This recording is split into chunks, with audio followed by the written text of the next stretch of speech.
Hello, welcome to another oil painting demonstration. This is your painter in residence, M. Francis McCarthy. Maybe you noticed I said oil painting and not tonalist painting. This one could be considered to be a tonalist piece, but really it's more seascape, clouds, that kind of thing, based on some, pretty inspiring reference I found. And so I've been in cloud mode, seascape mode, and I got tips for you. I got tips. Maybe you like painting skies. I love painting skies. For years, I've had people come into my studio and say, "Oh, you must love trees." They're just noticing the trees, you know. I say, "No, it's the skies. That's what I love." And I've had a bunch of reference that I've, acquired over the years, and sometimes the sky's just too dramatic to really use in a landscape painting, because you need to definitely find a happy medium there between something that looks really pretty cool and interesting to something that's just too dark, too crazy. I've got quite a few of these coming your way. And we have been doing a lot of these live. I'm backing off of that. First of all, it's not really precisely fair to the members who actually pay for the live videos, and they've been very patient with me. It's been a bit of an experiment. Also, there's been some views, but comments, feedback, except for one lovely lady, and you know who you are, and you live in Germany, and thank you so much.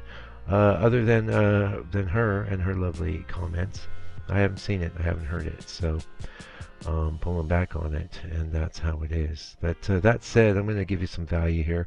I know a lot of it is honestly, people see the 2 hour thing and they go, "Oh, I could watch, 3 episodes of Batman." Let's get some tips. So I'm teaching a painting class every Wednesdays here in the evening, and I'm noticing some things. One of the main things I notice is how people actually do something and it looks kind of cool, but then they second guess themselves, they doubt themselves, and they just work right over it. And they're working out their frustration as they're working. And so actually I do these sky paintings in a pretty expedient manner. And not that I can do hundreds of these in a week. I can't. But when I do them pretty quickly. And the reason is I kind of save up my energy and then go boom. I try not to uh, keep redoing things. I try to lay something down. I make small edits and small changes and move things around. The whole process of painting is constantly self-editing and appraising your work. But one big tip I have for you if you're a painter starting out is just lay down something and then leave it alone. And instead of working it, and then going, "Gosh, this looks horrible," leave your initial expressive, gestural uh, statement, leave it alone. Move on to the next thing in the painting. Get the whole painting done in a couple hours. Leave it be. Do a painting every day, right? Do a painting every day sounds crazy to people. Like, what? That's crazy. Well, not if you were working the way I recommended, where you basically got a fairly large brush, fairly small board, um, figured out what the colors were, uh, and the big shapes, and painted the big shapes, and you'd be done. And I think what you'd find is that, so let's say you did 10 paintings that way, you might find 2 or 3 of them were quite good. Maybe one of them's very good. Okay, well, but put that up, and the rest, you're going to go down the scale. Maybe 3 average, maybe 3 are really bad. You know, those 3 that are really bad, you can paint over the top with some oil paint. Just bring them up to a brown color or something like that. Do another painting over the top, and when you're famous, the museums, and you won't be here. You'll be, on the other side of this mortal coil, but your work will be here. And who knows, the museum might be pulling out their old x-ray camera and they go, "My goodness, look, underneath this masterpiece, there's this terrible painting."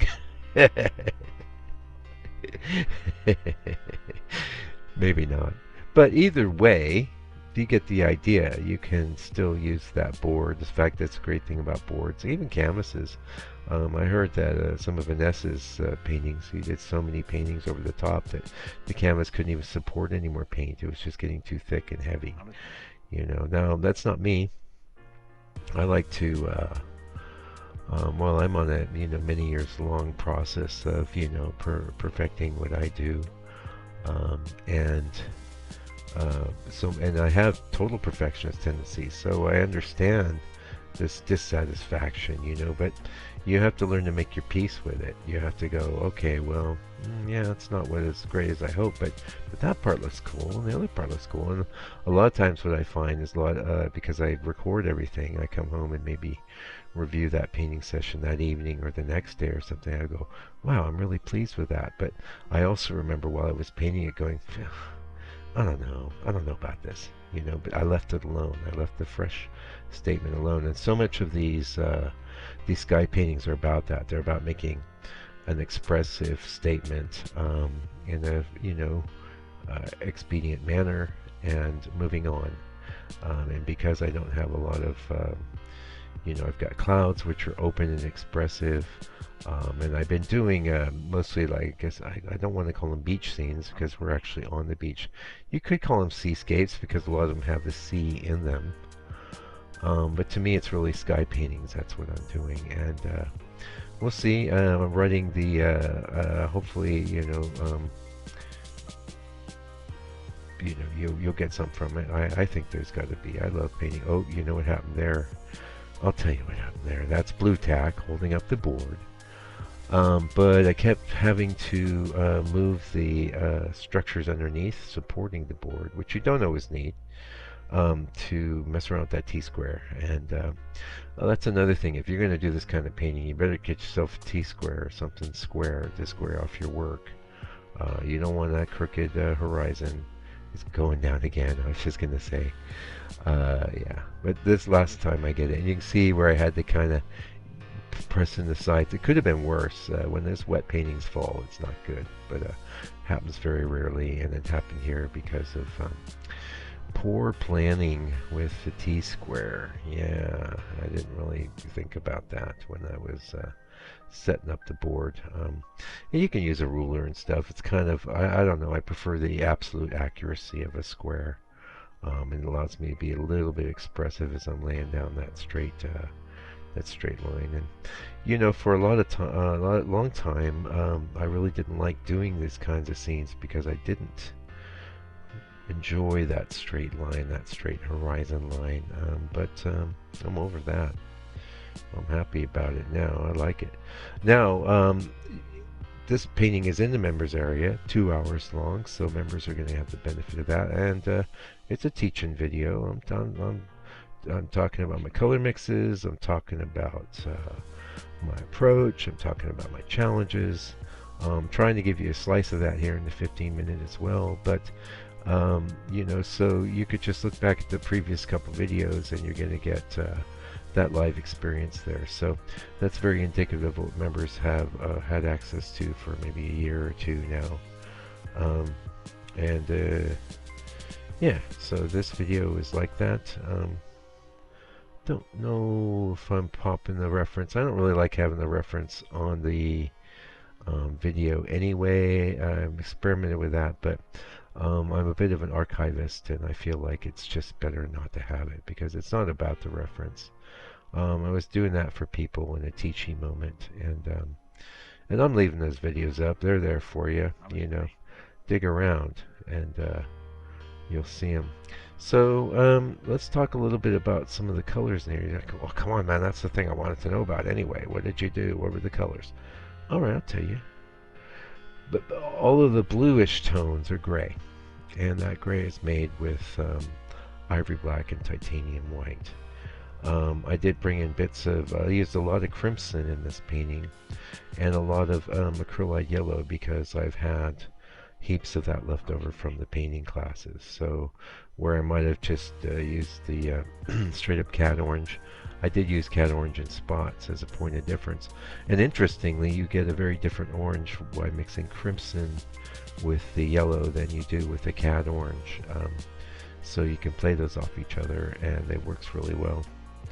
But yeah, I've been using up my cadmium, excuse me, not cadmium, my alizarin crimson, because I end up with big piles of it. Um, the gray is really blue, and that's something you learn. Black is actually a blue. It's its own kind of blue, though. It's not blue like ultramarine blue, which is another color I've ended up with the heaps of. That's been really good, though. I just so a lot of times say I've got a pile of an extra color like that. I'll use that to mix my colors instead of something else, right? To use it up. There's a lot of different ways to get to a similar result. One other thing I want to talk about, because we got maybe just a little more time left, is a lot of simplification needs to go on. A lot of designing needs to go on. It's not enough to sit there. I mean, the photo that I used as reference for this was cool, no doubt. But if I thought I could make a painting by just copying every aspect of it down onto the board, it would not have been cooler than the photo. And as it stands, this painting stands on its own as a painting. You can see and feel the paint, and that requires the other thing that's really interesting me right now is the greater level of abstraction that you can play with when you're just doing things like clouds, right? You certainly can abstract trees and things, and that's not that I'm giving up on trees either. I'm just going through a bit of a phase, and I've learned to ride these things. And also, I'm going to be like participating in some like artisans fairs and things as we get into the warmer months here, and I want to have this sort of thing. It's a very you know, we're surrounded by water here in New Zealand. And clouds. In fact, the name that they're trying to switch the country to, Aotearoa, stands for long white cloud. There's a lot of beautiful clouds and beautiful skies here, as there is the world over. Anyway, I hope you enjoyed this video. Please consider supporting this channel. There's a little, there's a donation area on my website. That's great. You can buy a painting.